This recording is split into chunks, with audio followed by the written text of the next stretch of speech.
Welcome back to Outdoors with Larry Ray, brought to you proudly by Tennessee Wildlife Resource Agency, Barton Power Sports, Sportsman's Warehouse, and Best Care Home Services. Hey, welcome back to Outdoors with Larry Ray. I didn't let Frank Barton was supposed to bring us in, but I'll let him do the closing. Remember those words. This is Frank. Glad to have you here. I'm just backing you up, Larry. Yeah, that is my role today. Well, I'm trying to figure out what Guy's role over there is, but he's going to tell me. Guy Trebo's in here. Frank Barton is in here as we talk outdoors every Saturday morning now with our expanded audience throughout all of West Tennessee. All you folks in Grenada, Mississippi, Jonesboro, Arkansas.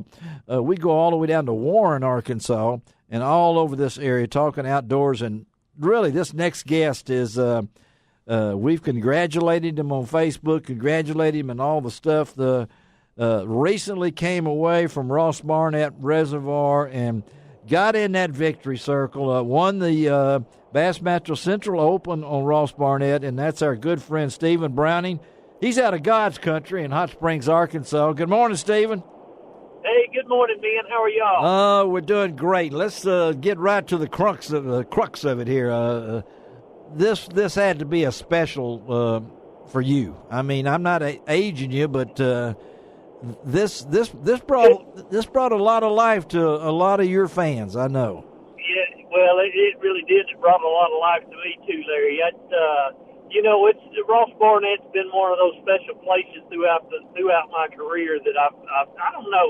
I really feel comfortable every time I back my boat in on that body of water, especially in a tournament situation. And I've had some really good tournaments. I think the last few opens that I fished over there, I finished I think a fifth and a second, and now to win one over there, it just really, really is special.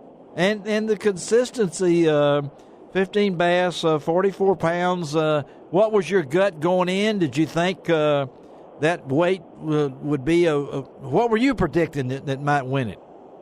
Well, I thought somewhere in the 50s until we had that big cold front that blew through on after the first day of the tournament. Right. We had a big northerner blow through, and it really slowed fishing down, and it really gave me the opportunity to stage a little bit of a comeback. And I like the way you did it. You talked about you grind it out, so to speak. Here, I mean, right. You saved it. You didn't give up on spots. Was that your plan when you went in there? You knew this place. I mean, you fished it so many times. So talk a little bit about your attitude when you went into it.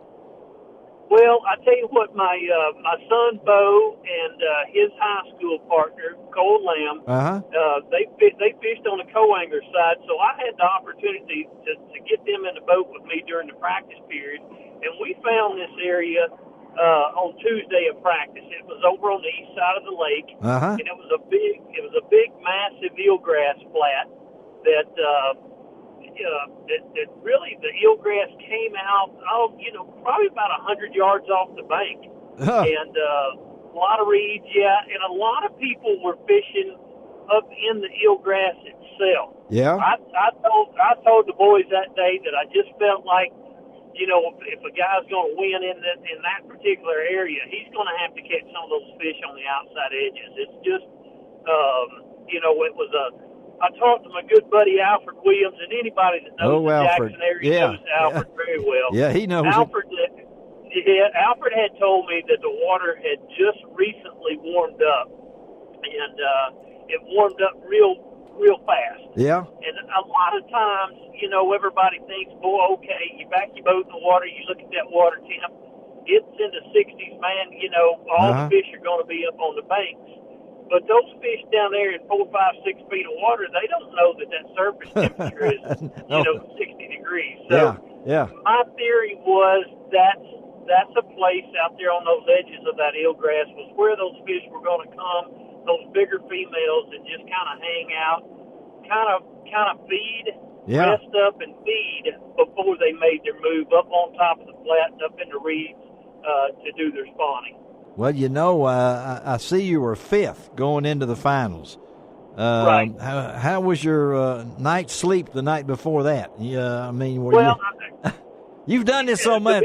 Yeah. I've been in this shape. I've been in this situation many times, and I had a lot of confidence, and probably slept as well as you can with an opportunity to win. It just, I don't know. There was just something about it. I just felt like, the guys that were ahead of me, all of them had not had. There was only one guy, one local boy from Ridgeland, that actually was consistent with around the 15-pound mark every day. Right. The rest of them had one big day, and they really fell off on day 2. So, after day 2 of the competition, I was thinking that the magic number was going to be 45 pounds.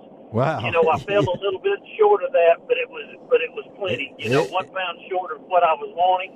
But when I caught that last fish on day 3, in the back of my mind, I was thinking, that we could very easily have a shot to win this. Wow. Well, tell our listeners, you've been in this how many years now? 20. This will be my 23rd year at doing professionally. You've been fishing as long as some of these young whippersnappers have been on Earth. That's exactly right. So what does this do for Stephen Browning, and what was your feeling when you got up there and you won the thing? Talk a little bit about the emotions going through your mind. Well, it just lets me know, and just lets all my fans and everything know that it's not. Age isn't a restriction, It's still about the fish. It's about you going out, finding the best pattern on that particular day. And, there's nothing that can hold you back when you go out and you figure them out. And, I don't care if you're 70-year-old or you're a 20-year-old. I mean, it's all about fishing that particular day, that particular moment, that particular hour, of the day. And it lets me know that you still got it, buddy. Yeah. I still got it. Yeah. You got it. I don't care what, and now not only you've got it, but you're in the championship. You're going wherever it might be in October. You're in the Bassmaster Open Championship, and that's right. They actually did away with the win in your end.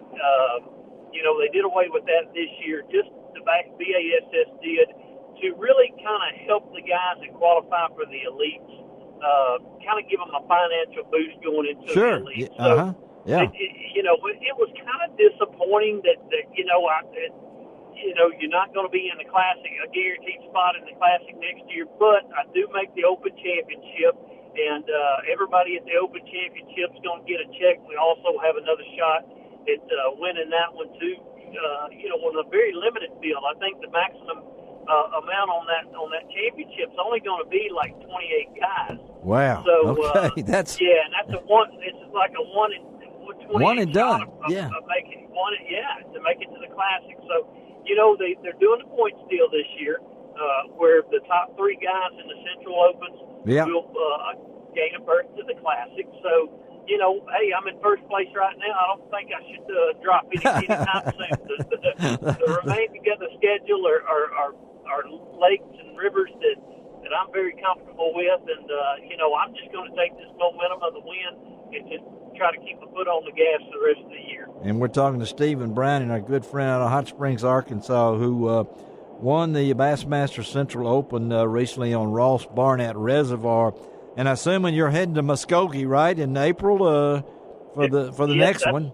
So that's the next one. Next stop. Yeah, that's our next stop. Well, you got to do these one stop at a time, and I got to ask you before we let you go. And I know you're a busy man. I want to ask you a little bit about. I saw where you really did it, man, on the Z-Man. I mean, I got to put that in there because I love their. I'm a big guy. I like names of baits. I wish I could be a bait namer, and colors, and stuff like that. Right. A 3-ounce Z-Man chatterbait jackhammer. That's one of my favorites right there. I need that. And the jackhammer. Yeah, and I can't even pronounce the Z-Man Diesel Minnow Z. No, it was called a Diesel Minnow. Okay, Diesel Minnow. Oh, I can't. So Diesel Minnow Z. Okay, that's your trailer. Yeah. So I know that I've already heard from the folks at Z-Man how proud they are for you, too, because that's not only a boost for you, but it's a boost for your sponsors, right? Right, it really was. You know, the chatterbait, that jackhammer chatterbait is one that a company called Evergreen makes right. for Z-Man. And the deal is that Z-Man owns the rights and the patents and all to that bladed, jig.